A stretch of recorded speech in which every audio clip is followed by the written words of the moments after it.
Como a 15 minutos en automóvil, a unos 19 kilómetros al oeste de la ciudad de Portland, Maine, está el pueblo de Gorham. Al norte del pueblo está Fort Hill, y fue aquí que las mellizas Elena e Isabel nacieron. Sus padres, Roberto y Eunice Harmon. Los Harmon eran metodistas devotos con 8 hijos para cuidar. Aunque su casa ya no existe hoy, esta marca indica su lugar aproximado.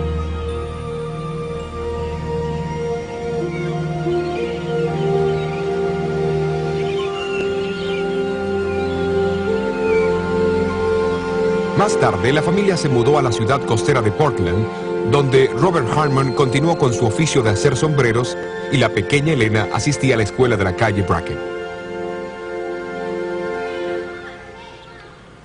Pero a la edad de 9 años, su vida tomó un rumbo dramático en las manos de una celosa chiquilla de la escuela.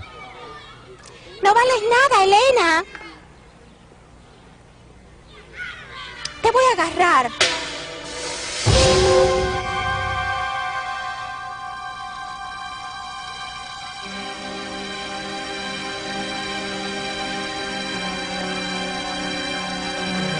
Elena fue llevada a su casa en la calle Clark, donde luego descubrieron que su nariz estaba fracturada y todas las facciones de su rostro habían cambiado. Permaneció en estado de coma por 3 semanas. Al recuperarse un poco, se dio cuenta de la diferencia que su apariencia hacía en la manera que todos la trataban.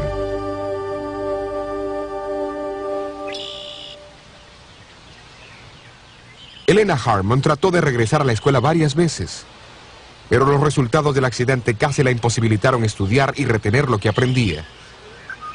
Su mano temblaba tanto que no podía mejorar su caligrafía y con gran disgusto finalmente abandonó todo esfuerzo para recibir una educación formal.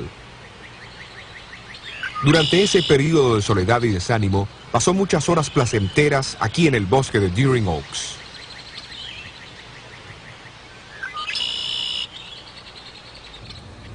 En marzo de 1840, Guillermo Miller llegó a Portland y presentó una serie de conferencias sobre la segunda venida de Cristo, en la iglesia que una vez estuvo en este sitio, en la calle Casco.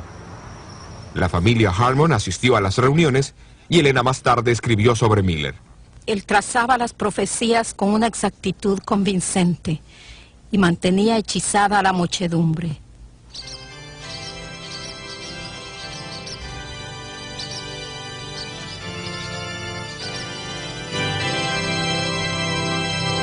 En junio de 1842, Elena Harmon y otros 11 fueron bautizados y recibidos en la iglesia metodista que antes se encontraba cerca de esta iglesia metodista en la calle Chestnut. Pero su experiencia cristiana se entremezcló en momentos de desaliento. Sin embargo, la segunda visita de Miller a Portland confirmó su confianza en la segunda venida de Cristo, una confianza que compartió fervorosamente. No obstante, la aceptación de las enseñanzas de Miller por parte de los Harmon no obtuvo la aprobación de su iglesia. Aquí está el registro de la Junta Administrativa que se celebró en septiembre de 1843. El pastor se levantó y declaró que Roberto Harmon y su familia, incluyendo Elena Harmon, había apelado la resolución del comité que los había expulsado de la iglesia. Fue votado de común acuerdo mantener la decisión del comité en relación con su expulsión. Elena Harmon a menudo dijo que el año de 1844 fue el más feliz de su vida. Pero con decenas de miles de otros, la familia Harmon sufrió terriblemente cuando Jesús no vino el 22 de octubre.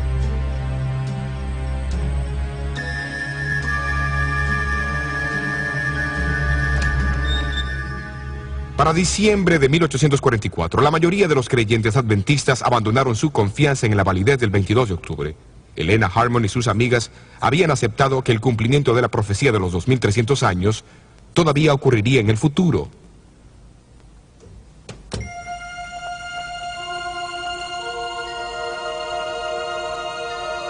Fue en ese mismo mes que Elena recibió algunas de las casi 2000 visiones y sueños proféticos que Dios le daría en los próximos 70 años.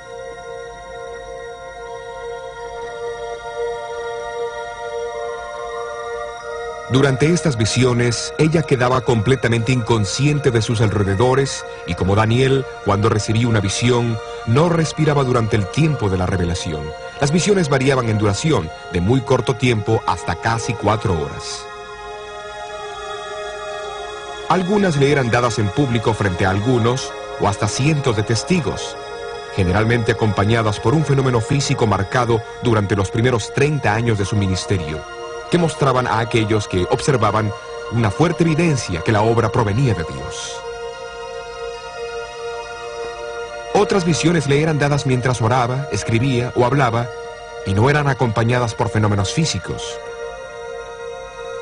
Sin embargo, durante los últimos 40 años de su ministerio, las visiones proféticas eran a menudo sueños dados durante la noche.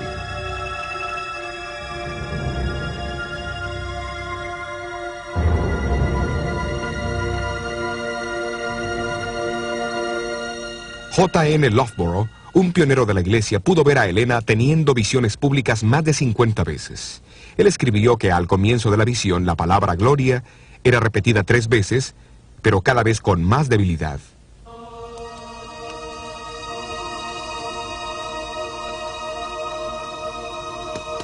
Inicialmente, ella perdía sus fuerzas y su sentido, pero luego podía caminar por el cuarto.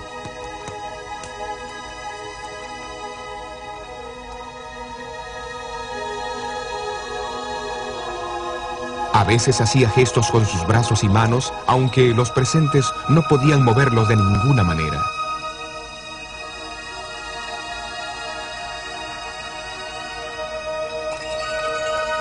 Sus ojos permanecían abiertos mientras miraba hacia arriba como si estuviese viendo un objeto en la lejanía. Aunque no respiraba, su pulso era regular y los colores de su rostro permanecían normales. Al final de la visión, parecía que sus alrededores estaban completamente oscuros. Su capacidad para ver hasta los objetos más brillantes volvía gradualmente.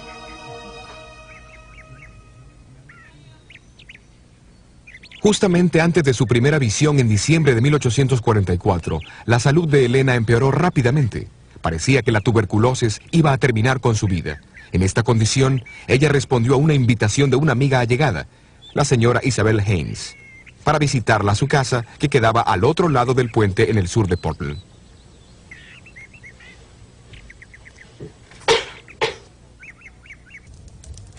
Alabad a Jehová, invocad su nombre, haced notorias sus obras en los pueblos, cantadle salmos, hablad de sus maravillas, gloriaos en su santo nombre, alégrese el corazón de los que buscan a Jehová.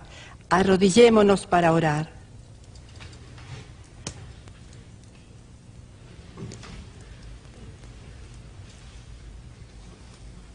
Cierta mañana, 3 mujeres jóvenes se unieron a Elena y a la señora Haynes para el culto.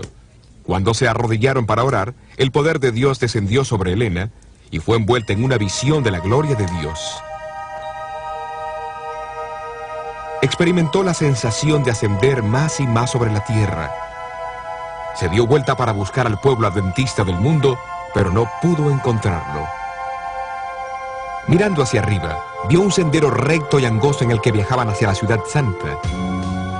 Detrás de ellos había una luz brillante que el ángel le dijo que representaba el clamor de la medianoche del movimiento seguidor de Miller. Esta luz brillaba por todo el sendero y los prevenía de caerse. Al frente vieron a Jesús guiándolos hacia la ciudad y como a Pedro sobre las aguas, estarían seguros mientras mantuvieran sus ojos en él. Mientras la visión seguía, vio la segunda venida de Jesús junto con la resurrección del pueblo de Dios. También pudo presenciar la ascensión a la Nueva Jerusalén y vio algunas de sus maravillas. Cuando Elena compartió esta revelación con sus 4 amigas, pareció contestar algunas de las preguntas que las preocupaban. ¿Había Dios dirigido la experiencia del gran chasco? ¿El 22 de octubre había sido un cumplimiento de la profecía o una gran desilusión? Una senda angosta se extendía por encima del mundo. En esta senda, el pueblo adventista viajaba hacia la ciudad. La visión afirmaba que el mensaje del 22 de octubre fue la providencia de Dios. Era la luz detrás de ellos que iluminaba el sendero hacia la ciudad. Significativamente, esta luz había sido encendida al comienzo del sendero. Ellos habían esperado que ésta hubiese marcado el final del mismo, pero era bueno saber que Jesús conocía toda la experiencia y continuaría guiando a todos los que fijasen sus ojos en él. Como una semana después, ella recibió una segunda visión donde Dios formalmente la llamó a ser su mensajera. También le fueron mostradas las pruebas y la oposición que enfrentaría. Esta visión la preocupó, pues estaba consciente de su juventud, timidez y constante enfermedad. También temió por su propio orgullo. Sin embargo, aceptó el apoyo divino y comenzó a compartir lo que él le había mostrado. En eso, abrí mis ojos y vi un sendero recto y angosto, trazado por encima del mundo. Entre aquellos que la escucharon en Por 1845 este sendero, estaba los Guillermo Foy. adventistas viajaban hacia la ciudad que se encontraba al final del sendero. El Señor me mostró esa misma visión. Eso fue justamente lo que vi.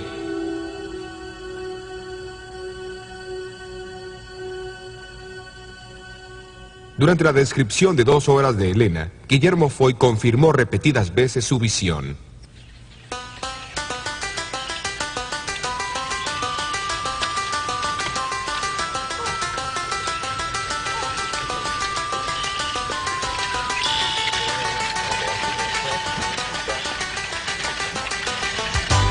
A comienzos de 1845, Elena Harmon viajó al este de Maine para encontrarse con los adventistas de allí.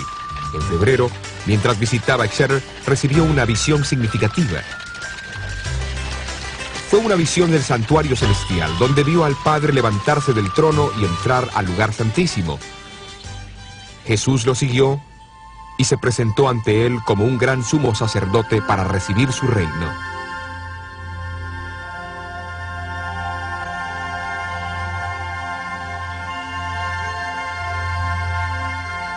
Esta visión no fue publicada hasta el 14 de marzo de 1846 en un artículo de la Estrella del Día, unas 5 semanas después que Edson, Crozier y Hahn habían publicado los resultados de sus estudios bíblicos sobre el santuario.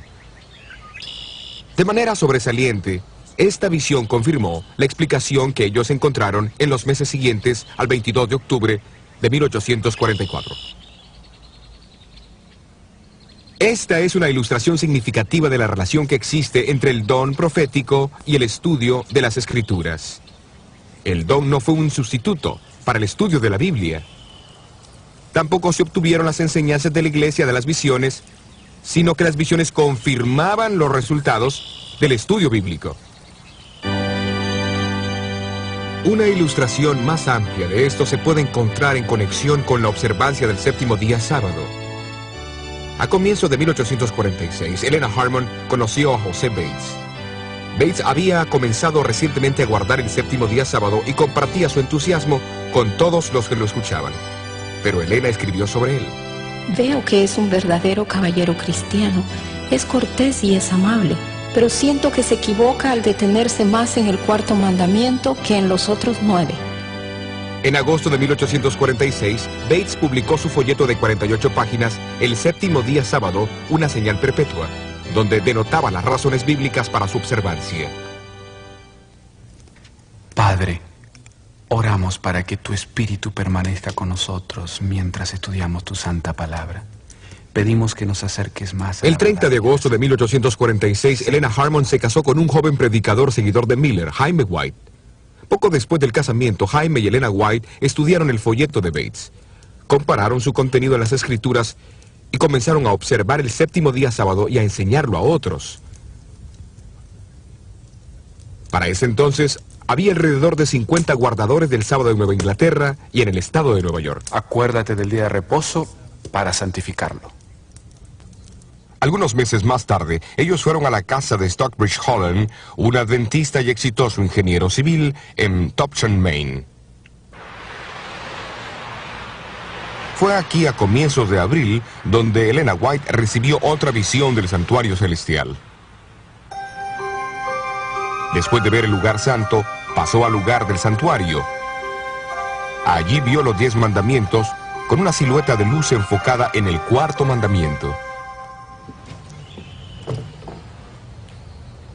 Jaime y Elena White ya habían aceptado el sábado, ante la evidencia bíblica. Sin embargo, la visión del 3 de abril de 1847, dada unos meses después que ellos comenzaron a observarlo, confirmó su decisión y los impresionó de su importancia.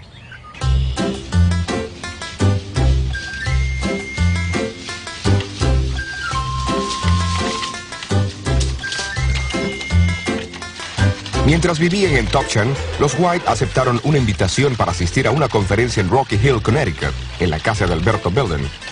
Esta conferencia fue más tarde identificada por Jaime White como la primera reunión general de los adventistas del séptimo día, aunque todavía no habían adoptado ese nombre. También fue una de las primeras 20 conferencias bíblicas de fin de semana, realizadas en abril de 1848 y diciembre de 1850.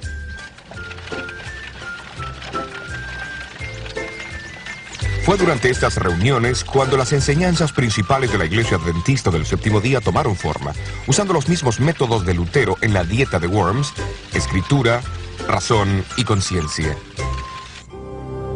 Jaime y Elena White, José Bates, Hiram Edson y otros dirigieron los estudios bíblicos y las sesiones de oración que a menudo tomaban toda la noche. Es importante considerar el papel de Elena White en estas conferencias. Cuando el grupo llegaba a un punto en su estudio donde no podía progresar más, ella recibía una visión donde se le presentaba una clara explicación de los versículos estudiados. Sus contribuciones fueron particularmente impresionantes, porque todos sabían que mientras no estaba en visión, ella no podía entender su razonamiento.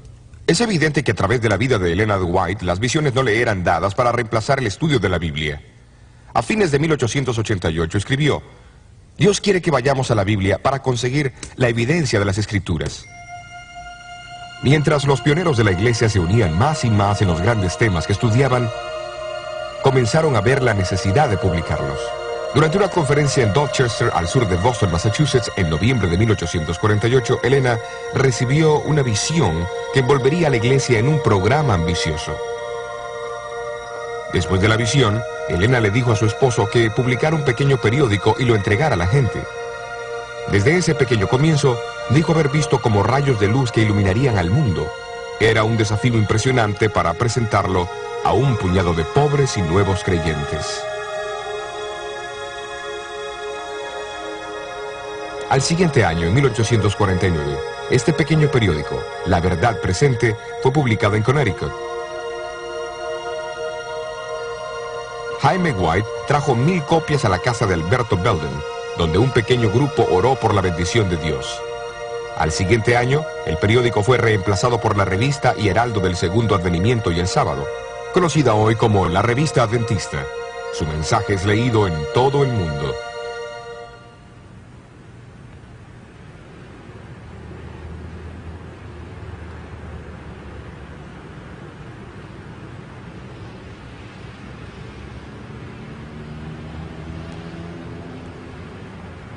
En 1875, los White estaban aquí en Battle Creek, Michigan, para asistir a un instituto bíblico y a la dedicación del primer colegio de la iglesia.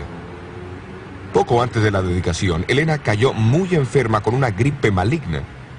Temiendo por su vida, algunos de los líderes de la iglesia se reunieron para orar. Mientras oraban, Elena no solo fue curada, sino que recibió una visión de 10 minutos. En esta visión vio al mundo envuelto en tinieblas. Luego, a través de la oscuridad, vio rayos de luz que brillaban más y más, iluminando otras luces hasta que todo el mundo estaba iluminado.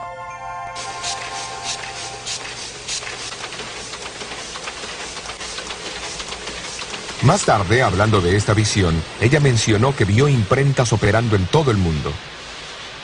En ese entonces, la iglesia tenía una sola imprenta en Battle Creek.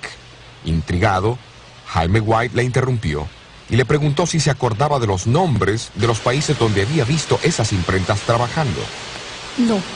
No sé los nombres, pero si alguna vez los veo, los reconocería. Oh, recuerdo uno. El ángel dijo Australia.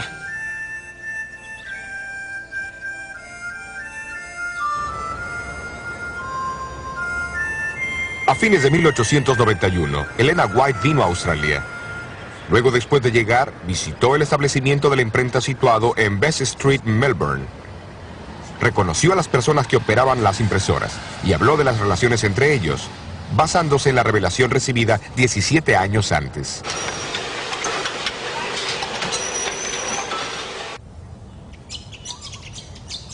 Sin embargo, el don de profecía no solo fue dado para guiar el trabajo de la iglesia y ampliar su visión. En Efesios capítulo 6, el apóstol Pablo advirtió a la iglesia que estaba ocupado en luchar contra los planes del diablo y contra las malicias espirituales en los aires. Por lo tanto, otra importante función del don de profecía es proteger a la iglesia de los ataques y artimañas del enemigo. Viajando en carro a 10 minutos de la casa de Hiram Edson, se encuentra el lugar de nacimiento del espiritismo moderno en Hillsville, Nueva York.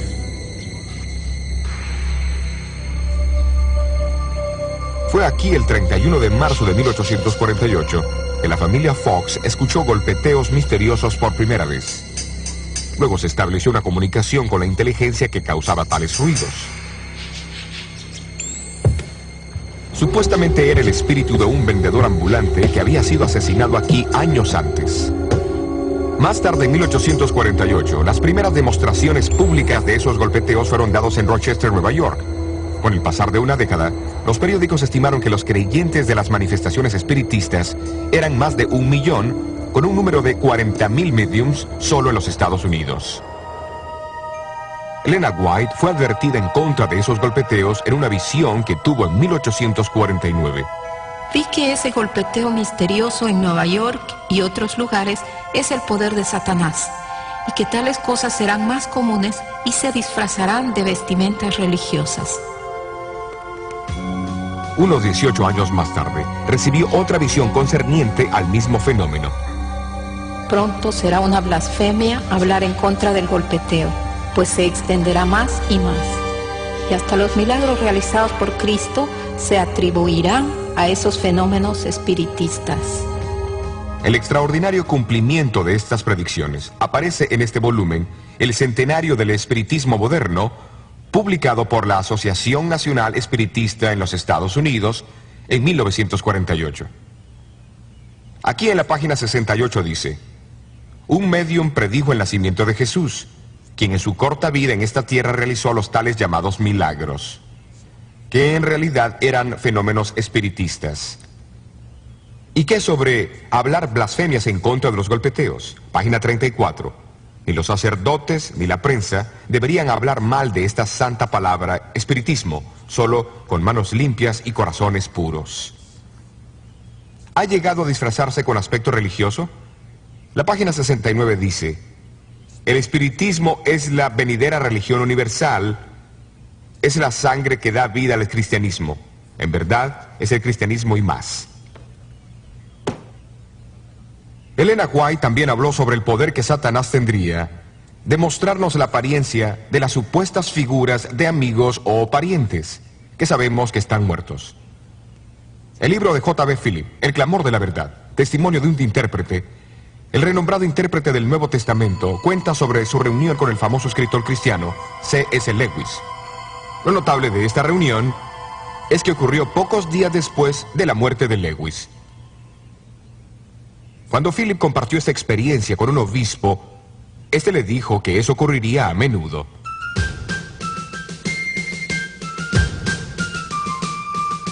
En 1861, Estados Unidos estuvo al borde de una crisis. Antes del sábado 12 de enero, 4 estados del sur se habían separado de la Unión, pero nadie esperaba la guerra. No fue hasta 3 meses más tarde que el presidente Lincoln requirió un ejército. Pero Dios conocía el futuro y advirtió a su pueblo de lo que vendría. El sábado 12 de enero de 1861 era una feliz ocasión para la iglesia adventista del séptimo día de Parkville, Michigan. Su nuevo edificio sería dedicado y varios de los líderes denominacionales estaban presentes, incluyendo a Jaime y Elena White. Por la tarde, cuando estaba por terminar su discurso, Elena White recibió una visión que duró unos 20 minutos. Al ser invitada a contar lo que había visto, ella solemnemente anunció que otros estados se unirían a la separación y habría una terrible guerra. Describió los sonidos y los hechos de las batallas y el sufrimiento de los prisioneros enfermos y heridos en los hospitales. vio hogares agonizando la pérdida de esposos, hijos y hermanos. Entonces, mirando los rostros de la congregación, hizo una pausa. Hay personas aquí que perderán sus hijos en esa guerra. 3 meses después de la visión de Parkville, los primeros tiros fueron disparados y la nación se lanzó a la agonía de la guerra civil. Se perdieron más vidas americanas que en todas las otras guerras combinadas. Como 5 familias de las que estuvieron presentes en aquella tarde de 1861 perdieron hijos en la guerra.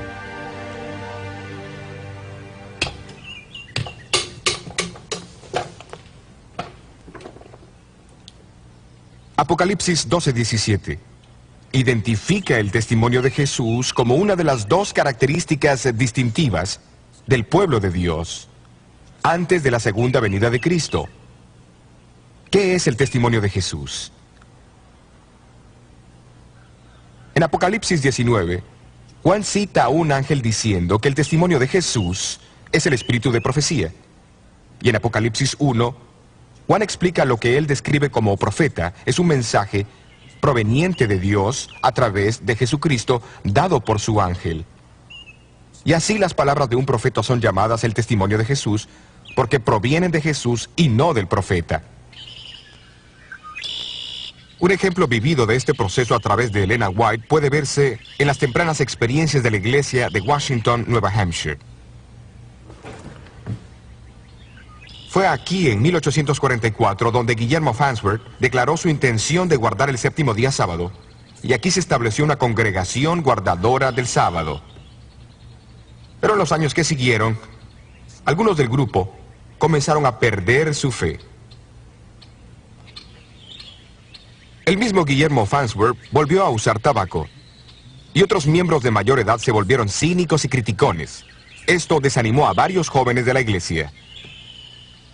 Se necesitaba algo urgente para restaurar la unidad y la fe de la iglesia.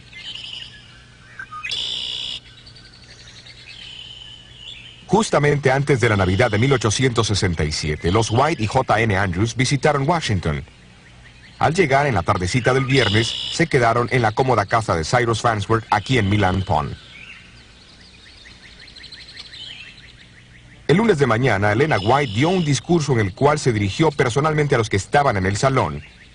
Sus palabras fueron tan directas y significativas que era evidente que el Señor le había mostrado las experiencias de la vida de cada uno.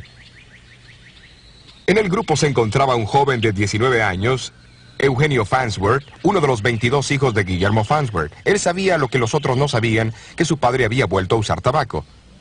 Si es una mensajera de Dios, pensó para sí, ella sabrá lo de mi padre.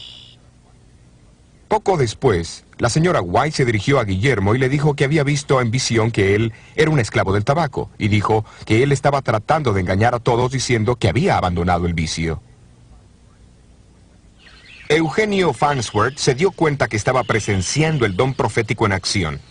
Después que Elena terminó de hablar, todos los concurrentes testificaron a favor de las verdades reveladas a ella. Con arrepentimiento, rededicaron sus vidas a Dios. 18 jóvenes también se entregaron a Cristo.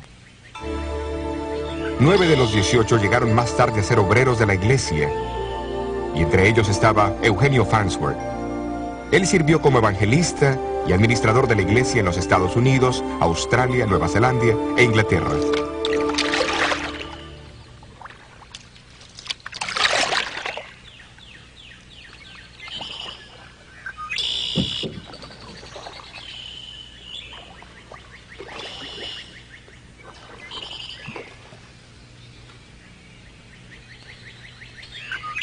¿Por qué Dios envió a su mensajera a esa iglesia? ¿Por qué Dios ha dado el testimonio de Jesús o el espíritu de profecía a su pueblo remanente? La respuesta a ambas preguntas es la misma. La respuesta del Antiguo Testamento se encuentra en 2 Crónicas 36:15. Porque Dios tiene compasión de su pueblo. El Nuevo Testamento lo explica aún más claro en Efesios 4:12-13. Dios llama a algunos a ser profetas para preparar al pueblo de Dios para obras de servicio, para que el cuerpo de Cristo pueda edificarse hasta que todos alcancemos unidad en la fe.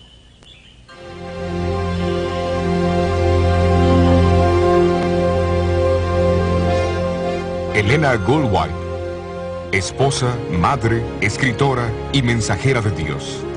Elegida aunque era la más débil de los débiles, llegó a ser una torre fuerte para un pueblo llamado por Dios en los últimos días de la historia de este mundo. La Iglesia Adventista del Séptimo Día.